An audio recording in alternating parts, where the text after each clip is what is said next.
Aujourd'hui, nous allons étudier ensemble la parole de Dieu intitulée « L'agneau règne sur la montagne de Sion ». Avec ce sujet, prenons le temps de méditer la parole de Dieu.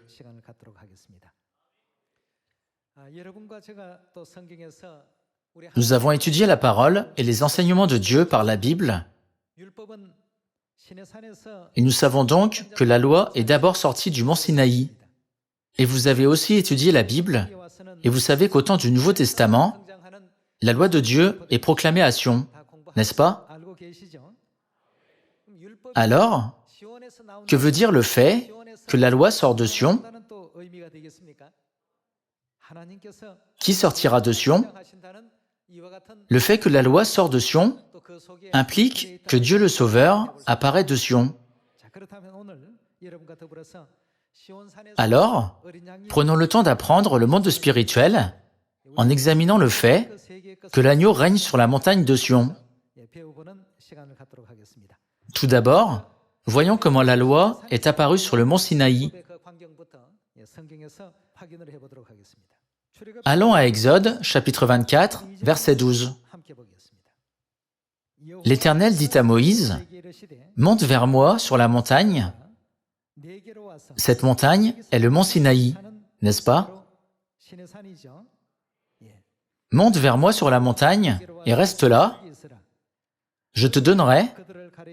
Qu'est-ce que Dieu lui donnera? Les tables de pierre, la loi et les ordonnances que j'ai écrites pour leur instruction.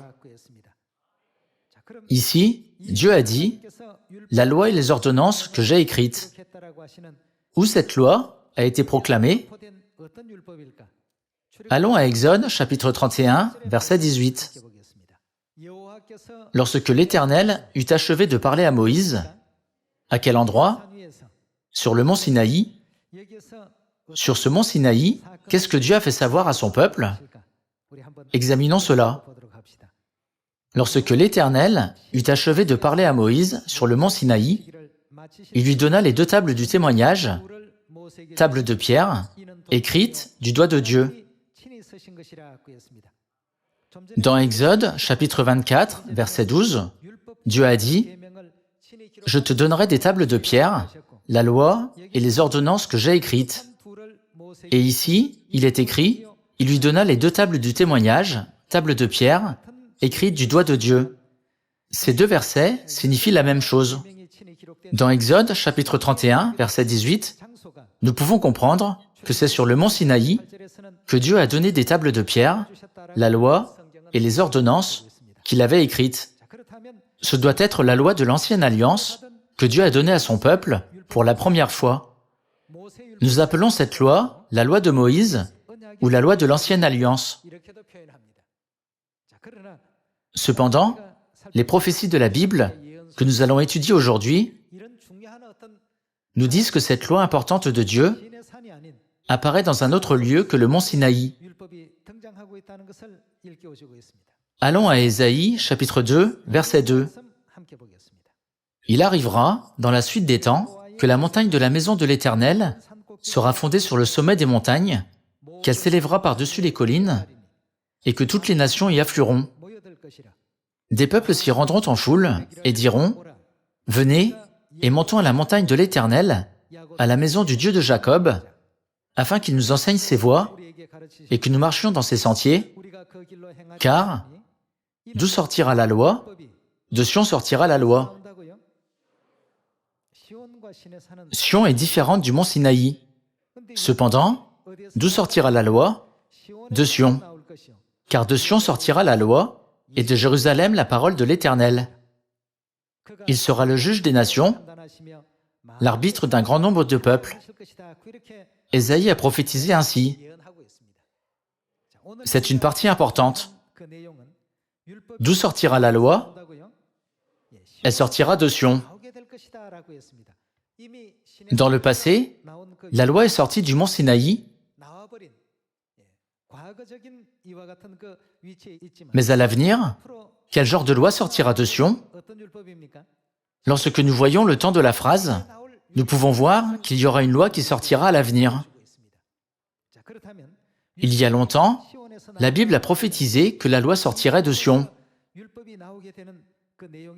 Voyons Apocalypse, chapitre 14, verset 1. Je regardais, et voici, qui? L'apôtre Jean a vu l'agneau apparaître. Je regardais, et voici, l'agneau se tenait sur la montagne de Sion. Dans Ésaïe, chapitre 2, verset 2, que nous avons lu tout à l'heure, il est écrit que la loi sortira de Sion dans les derniers jours. Et dans Apocalypse, chapitre 14, il est écrit « Et avec lui 144 000 personnes qui avaient son nom et le nom de son Père écrit sur leur front. J'entendis du ciel une voix, comme un bruit de grosses eaux, comme le bruit d'un grand tonnerre, et la voix que j'entendis était comme celle de joueurs de harpe jouant de leur harpe. Ils chantaient un cantique nouveau devant le trône et devant les 4 êtres vivants et les vieillards, et personne ne pouvait apprendre le cantique, si ce n'est les 144 000 qui avaient été rachetés de la terre. Ce sont ceux qui ne se sont pas souillés avec des femmes, car ils sont vierges. Ils suivent l'agneau partout où il va. Ils ont été rachetés d'entre les hommes, comme les prémices pour Dieu et pour l'agneau. C'est l'enseignement de la Bible.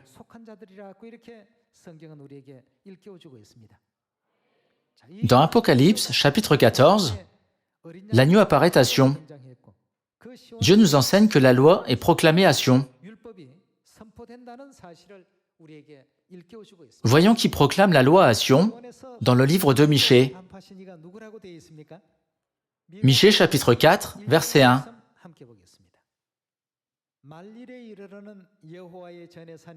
Il arrivera, dans la suite des temps, que la montagne de la maison de l'Éternel sera fondée sur le sommet des montagnes, qu'elle s'élèvera par-dessus les collines, et que les peuples y afflueront. Des nations s'y rendront en foule et diront « Venez et montons à la montagne de l'Éternel, à la maison du Dieu de Jacob, afin qu'il, Dieu, nous enseigne ses voies, c'est-à-dire la vérité, et que nous marchions dans ses sentiers. Car d'où sortira la loi? De Sion sortira la loi, et de Jérusalem la parole de l'Éternel. » Dieu proclame la loi, et par la loi, il règne sur son peuple et le dirige. Nous pouvons voir cela à travers Ésaïe, chapitre 2, et Michée, chapitre 4. Il ne dit pas que Dieu régnera avec la loi qu'il a proclamée sur le mont Sinaï il y a 3500 ans. À travers la prophétie de Michée, nous pouvons comprendre que Dieu nous enseignera avec la loi qui sort de Sion et qu'il régnera sur nous avec cette loi. Examinons de plus près la loi de la vie que Dieu proclame en cette dernière époque. Allons à Ésaïe, chapitre 52. Qu'ils sont beaux sur les montagnes, les pieds de celui qui apporte de bonnes nouvelles, qui publie la paix, de celui qui apporte de bonnes nouvelles, qui publie le salut, de celui qui dit à Sion, « Ton Dieu fait quoi? Ton Dieu règne. »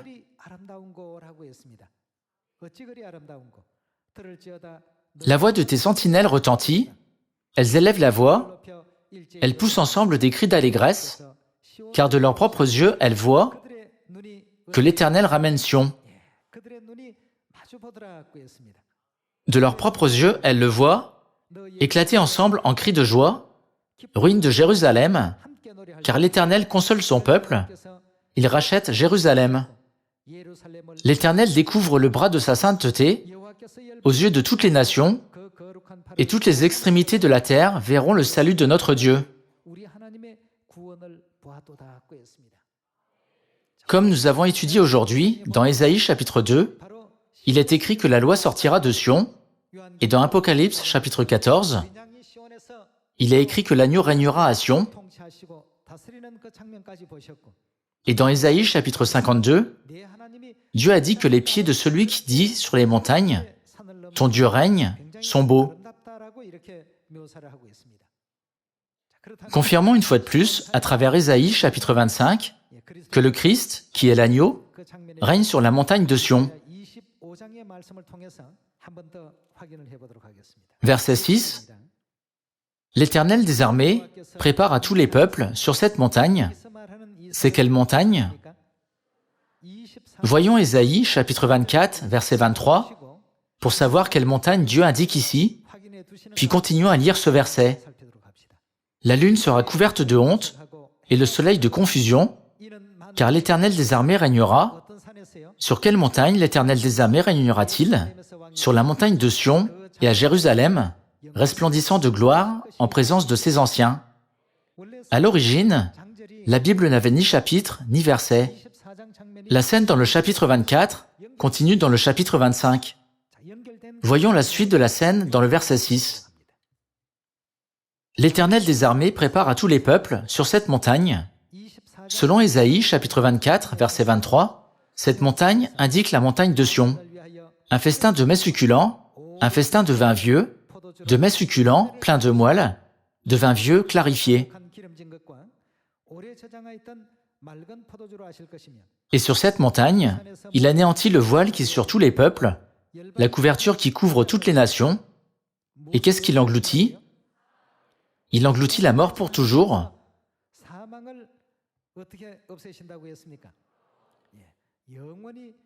Le Seigneur, l'Éternel, essuie les larmes de tous les visages. Il fait disparaître de toute la terre l'opprobre de son peuple, car l'Éternel a parlé. En ce jour, l'on dira, « Voici, c'est... Qui est-ce? C'est notre Dieu, en qui nous avons confiance, et c'est lui qui nous sauve. » Où apparaît notre Sauveur? Il apparaît à Sion, et il doit être celui qui engloutit la mort pour toujours. Alors, avec quoi Dieu détruit-il la mort pour toujours? Avec le vin vieux. Quel genre de vin a la promesse d'engloutir la mort pour toujours? C'est le vin de la Pâque. Quelle loi est la Pâque? C'est la loi de la Nouvelle Alliance. Voyons si Dieu a vraiment promis d'engloutir la mort pour toujours par la loi de la Nouvelle Alliance. Maintenant, nous devons rencontrer Dieu. Il est toujours avec son peuple sur la montagne de Sion, et il est notre Sauveur qui détruit la mort pour toujours. Confirmons cela à travers Luc, chapitre 22, verset 7. Le jour des pains sans levain, où l'on devait immoler la Pâque, arriva, et Jésus envoya Pierre et Jean en disant, « Allez nous préparer la Pâque, afin que nous la mangions. » Ils lui dirent, « Où veux-tu que nous la préparions ?» Ensuite, la scène où il célèbre la Pâque continue. Verset 19. Ensuite, il prit du pain, et, après avoir rendu grâce, il le rompit, et le leur donna en disant, « Ceci est mon corps, qui est donné pour vous, faites ceci en mémoire de moi. » En donnant le pain de la Pâque, Jésus a dit, « Ceci est mon corps, qui est donné pour vous, faites ceci en mémoire de moi. » Verset 20. Il prit de même la coupe, après le souper, et la leur donna en disant, « Cette coupe est, le vin de la Pâque est contenu dans cette coupe, n'est-ce pas? » En donnant la coupe contenant le vin, Jésus a dit, « Cette coupe est, quelle alliance est-elle? Cette coupe est la nouvelle alliance en mon sang, qui est répandue pour vous. » Bien que la loi de l'ancienne alliance, donnée par Moïse, ait pris fin, quelle loi l'agneau, qui régnera sur la montagne de Sion, nous apporte-t-il? La Bible prophétise que Dieu nous conduira au royaume éternel des cieux, où il n'y a ni mort ni douleur, par la loi de la nouvelle alliance. Comme nous avons lu dans Ésaïe chapitre 25, qui engloutit la mort pour toujours avec le vin vieux? Notre Dieu engloutit la mort pour toujours. Le jour de la Pâque, Dieu nous a donné le pain et le vin, comme la chair et le sang de Jésus. Et quel genre d'alliance a-t-il dit que c'était? Il a dit que c'était la nouvelle alliance. Alors, cela a-t-il vraiment le pouvoir d'engloutir la mort pour toujours? Trouvons la réponse à travers Jean chapitre 6. Verset 53.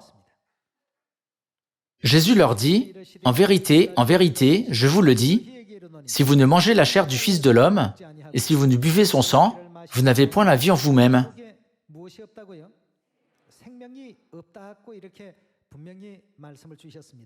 Celui qui mange ma chair et qui boit mon sang, à quoi? À la vie éternelle, et je le ressusciterai au dernier jour. Cependant, pouvons-nous manger la chair réelle de Jésus et boire son sang réel? Même si Jésus vivait encore sur cette terre en chair, il est impossible de déchirer sa chair, de la manger et de boire son sang. C'est pourquoi Jésus a créé une cérémonie par laquelle nous pouvons manger sa chair et boire son sang. C'est la loi de la Nouvelle Alliance. Par la Pâque, Jésus a laissé le pain de la Pâque représenter sa chair et le vin de la Pâque représenter son sang, n'est-ce pas? Qu'est-ce que Jésus a promis de donner aux gens qui mangeront sa chair et boiront son sang? La vie éternelle. Nous donner la vie éternelle signifie détruire la mort pour toujours.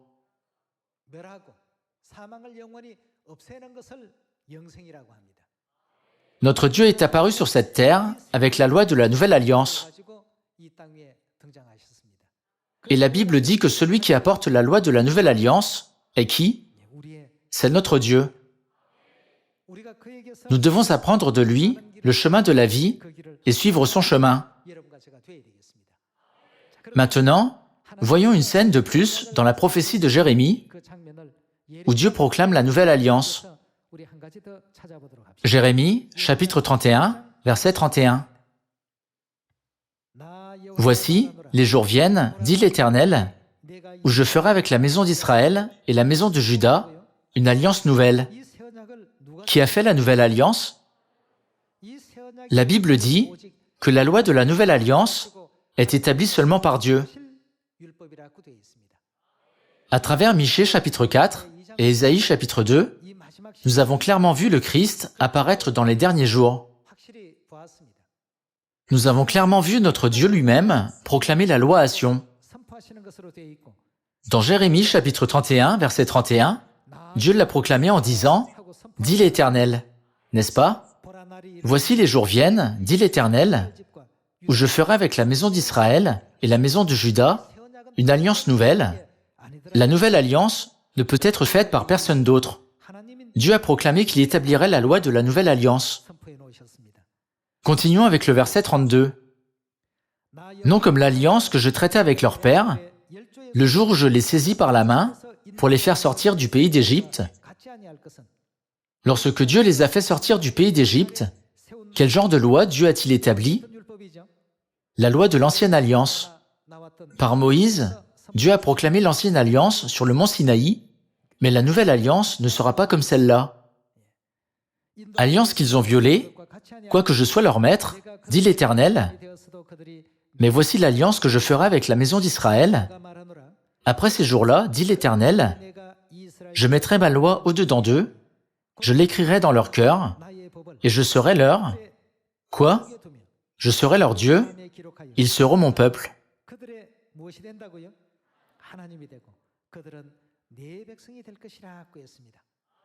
Quelle est cette loi? C'est la loi de la Nouvelle Alliance dans le verset 31, n'est-ce pas? Verset 34, « Celui-ci n'enseignera plus son prochain, ni celui-là son frère, en disant, « Connaissez l'Éternel, car tous me connaîtront, depuis le plus petit jusqu'au plus grand, dit l'Éternel. » Comment connaissons-nous Dieu? Par la Nouvelle Alliance. Dieu a déjà prophétisé par les prophètes qu'il ferait la Nouvelle Alliance, et au moment prévu, Dieu est venu sur cette terre et a fait la Nouvelle Alliance. Alors, qui est celui qui a fait la Nouvelle Alliance? Il est Dieu. Personne d'autre que Dieu ne peut établir la Nouvelle Alliance. Dieu a décidé qu'elle ne pourrait être établie par personne d'autre. Il a dit, « J'établirai la loi de la nouvelle alliance, je vous ferai la connaître, je la proclamerai. » Donc, lorsque nous voyons quelqu'un proclamer la nouvelle alliance, nous pouvons comprendre, « Oh, il est Dieu que le prophète Jérémie a prophétisé. Il est venu en cette époque. » Cependant, certains posent une question insensée. Quelqu'un ne peut-il pas prétendre qu'il a fait la nouvelle alliance après avoir vu les prophéties de la Bible? Frères et sœurs, est-ce possible? Ce n'est jamais possible. Bien qu'ils voient, ils ne peuvent pas voir. Dieu a répandu sur tous les gens un esprit d'assoupissement, afin qu'en voyant, ils ne voient pas, et qu'en entendant, ils n'entendent ni ne comprennent. Ils ne voient pas, bien qu'ils aient des yeux. S'ils ont vu la Pâque, comment se fait-il qu'ils ne la célèbrent pas? Comment se fait-il qu'ils n'observent pas le sabbat? Qui est le seul à pouvoir le faire? Seul Dieu peut venir et faire connaître aux gens la loi de la nouvelle alliance. Seul Dieu peut proclamer la nouvelle alliance et nous la faire réaliser. Jésus a proclamé la Pâque comme la nouvelle alliance, mais après l'âge apostolique, le jour du sabbat a été aboli en 321 et la Pâque a été abolie en 325. Ensuite, la vérité a été détruite une par une et l'âge sombre est venu selon la prophétie de la Bible. Une longue période de 1600 ans s'est écoulée dans l'obscurité.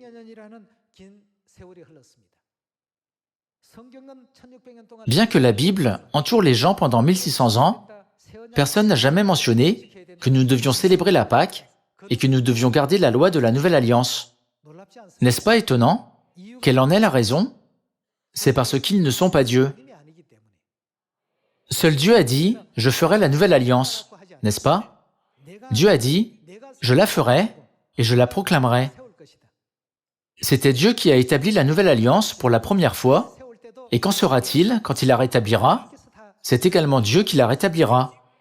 Maintenant, nous gardons la loi de la Nouvelle Alliance. Qu'est-ce que cela signifie? Qui est dans cette vérité? Nous devons comprendre que Dieu règne déjà dans cette vérité, et nous devons aussi trouver Dieu qui règne ici. Aujourd'hui, tant de gens dans ce monde ne comprennent pas, même s'ils entendent les enseignements de la Bible. Pourquoi? Il doit y avoir une raison, n'est-ce pas? Voyons Jean, chapitre 8, verset 47. Celui qui est de Dieu, qu'est-ce qu'il écoute? Celui qui est de Dieu accepte les paroles de Dieu. Vous qui êtes ici, vous êtes les enfants de Dieu qui sont de Dieu. Vous avez donc compris que le sabbat est le 7e jour, comme Dieu vous l'a enseigné par la Bible. Et vous avez compris que la Pâque est la nouvelle alliance et que celui qui a apporté la Pâque est notre Dieu. Vous acceptez et croyez tout ce que Dieu vous enseigne. Pourquoi? C'est parce que c'est dans la Bible. Dieu a certainement ouvert les oreilles de ceux qui sont de Dieu afin qu'ils puissent entendre la parole de Dieu. Cependant, vous n'écoutez pas parce que il y a une raison, c'est parce qu'ils ne sont pas de Dieu. Peu importe combien de fois nous leur enseignons la parole de Dieu, leur montrons suffisamment de preuves et leur donnons une leçon très logique, que font-ils? Ils ne l'acceptent jamais. C'est parce qu'ils ne sont pas de Dieu.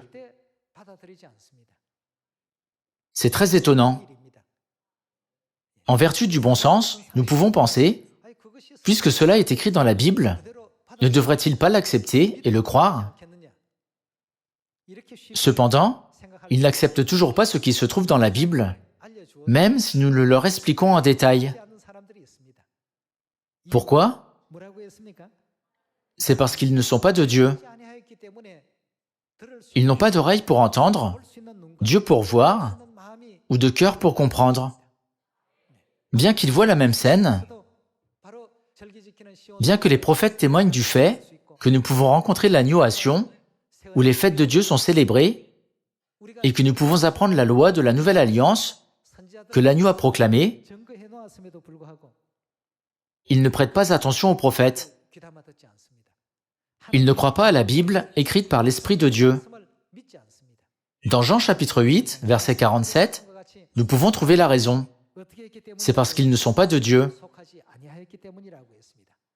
Aujourd'hui, nous sommes venus à Sion, la cité des fêtes de Dieu, et nous apprenons tous les statuts, ordonnances et lois de Dieu, y compris le jour du sabbat, la Pâque, les 7 fêtes des 3 temps. En faisant cela, nous marchons sur le chemin céleste où Dieu nous conduit. J'espère que nous ne vacillerons jamais, même un peu, pour de telles choses, mais que nous suivrons la conduite de l'Esprit et de l'Épouse jusqu'à la fin. L'agneau ne règne qu'à Sion, d'où sort la loi de la vie, la nouvelle alliance, qui est le seul à pouvoir proclamer la loi de la nouvelle alliance. C'est seulement Dieu. Personne ne peut faire cela. L'agneau nous a enseigné toutes ces vérités lorsqu'il est venu sur cette terre. En espérant que nous suivrons cette vérité jusqu'à ce que nous atteignions le monde du salut, le royaume éternel des cieux, j'aimerais conclure le sermon d'aujourd'hui. Merci beaucoup.